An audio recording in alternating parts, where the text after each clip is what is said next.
বর্তমানে বাংলাদেশের যে তাপমাত্রা, এই তাপমাত্রা প্রত্যেকটা মানুষ কিন্তু পাগল হয়ে যাচ্ছে, গরমে অস্থির হয়ে যাচ্ছে। তো এই গরমে যদি ঠান্ডা জাতীয় কোনো খাবার পাওয়া যায় তাহলে তো কলিজা মন দুটোই ঠান্ডা হয়ে যায়। আসসালামু আলাইকুম, কি অবস্থা সবার? আশা করি সবাই ভালো আছেন। আজকে আমি আপনাদের সাথে শেয়ার করব কলিজা ঠান্ডা করার মতো একটি গাজরের পুডিং রেসিপি। আশা করি সবারই ভালো লাগবে।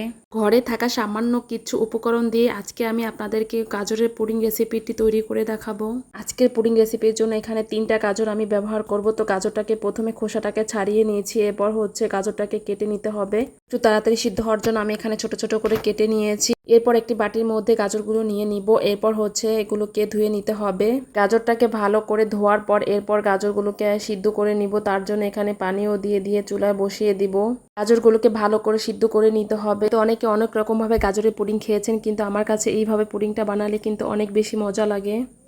5 মিনিটের মতো সিদ্ধ করার পর গাজরটা সিদ্ধ হয়ে গিয়েছে। এরপর ঠান্ডা করে আমি একটি ব্লেন্ডার জারের মধ্যে নিয়েছি। আগে থেকে দুধটাকে ভালো করে জাল করে তারপর ঠান্ডা করে নিয়েছি। এরপর ব্লেন্ডার জারের মধ্যে দিয়ে ব্লেন্ড করে নিলাম।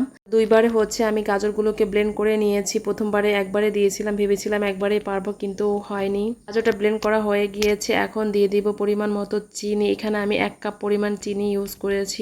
এরপর দিয়ে দিব আগার আগার। এই গাজরের পুডিং এর রেসিপির মেন উপকরণ হচ্ছে আগার আগার। আগার আগার তরল জাতীয় খাবারকে জমাট বাঁধাতে সাহায্য করে। গাজরের পিউরির মধ্যে আগার আগার পাউডারটা দেওয়ার পরে ঠান্ডা অবস্থায় ভালো করে মিশিয়ে নিতে হবে। আগার আগার পাউডারটা কোনো গরম জাতীয় খাবারের মধ্যে দিবেন না, তাহলে কিন্তু এটা একদমই মিক্স হবে না, দলা পাকিয়ে যাবে। থেকে 3 মিনিটের মতো জাল করার পরে এখানে আমি 3 টেবিল চামচের মতো গুঁড়া দুধ দিয়ে দিলাম।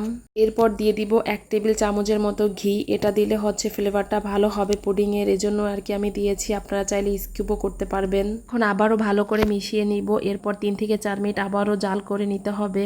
গাজরের পুডিংটা যখন হয়ে আসবে লাস্টের পর্যায়ে কিন্তু আমি একটু গুঁড়া দুধ দিয়ে দিয়েছি। এরপর সাথে সাথে নামিয়ে নিব। আর গরম অবস্থায় কিন্তু একটি জারের মধ্যে নিয়ে নিতে হবে। এখানে আমি একটি কাচের জার ব্যবহার করেছি। তো গরম অবস্থায় কিন্তু ঢেলে দিতে হবে। ঠান্ডা হয়ে গেলে কিন্তু এই পুডিংটা জমাট বেঁধে যাবে, আর কিছুতেই সেট করতে পারবেন না। বর্তমানে গরমে যে পরিস্থিতি মানুষের যায় অবস্থা, তো এই গরমের মধ্যে গাজরের এরকম ঠান্ডা ঠান্ডা পুডিং হলেও কিন্তু খারাপ হয় না, খেতে ভালোই লাগে। এই গরমের মধ্যে আপনার ফ্যামিলি কিংবা রিলেটিভস আর যারাই থাকুক না কেন, তাদেরকে এরকম জিনিস পরিবেশন করে দিতে পারলে কিন্তু তারা অনেক বেশি খুশি হয়ে যাবে।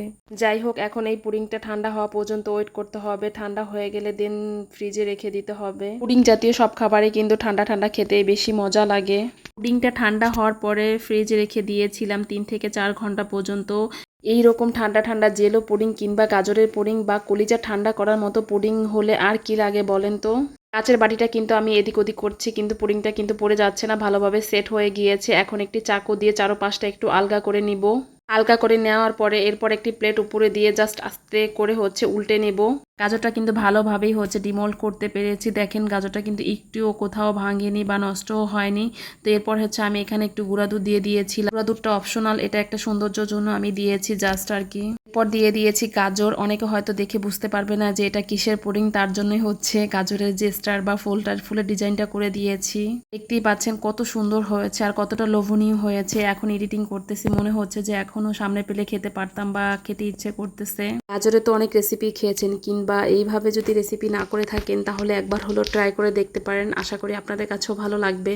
এখন একটি চামিচ দিয়ে আমি কেটে আপনাকে খেয়ে দেখাবো। দেখেন কত সুন্দর হয়েছে আর কতটা সফটও হয়েছে। আমি আগার আগার পাউডারটা একটু কম দিয়েছি যাতে একটু নরম নরম থাকে, পুডিং আকারে থাকে। আর যদি একটু বেশি দিতাম তাহলে কিন্তু জেলো স্টাইলের হয়ে যেত, তো ওটাও খেতে ভালো লাগতো। আগার আগার পাউডারটা যদি আরেকটু বাড়িয়ে দিতাম তাহলে পুডিংটা আরো বেশি শক্ত হতো। কিন্তু আমার কাছে এরকম একটু নরম লিকুইড থাকবে, এটা খেতে বেশি মজা লাগে।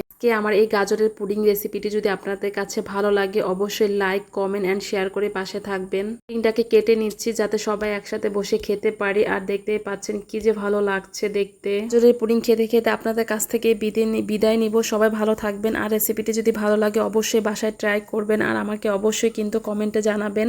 সবাই ভালো থাকবেন। আল্লাহ হাফেজ, টাটা।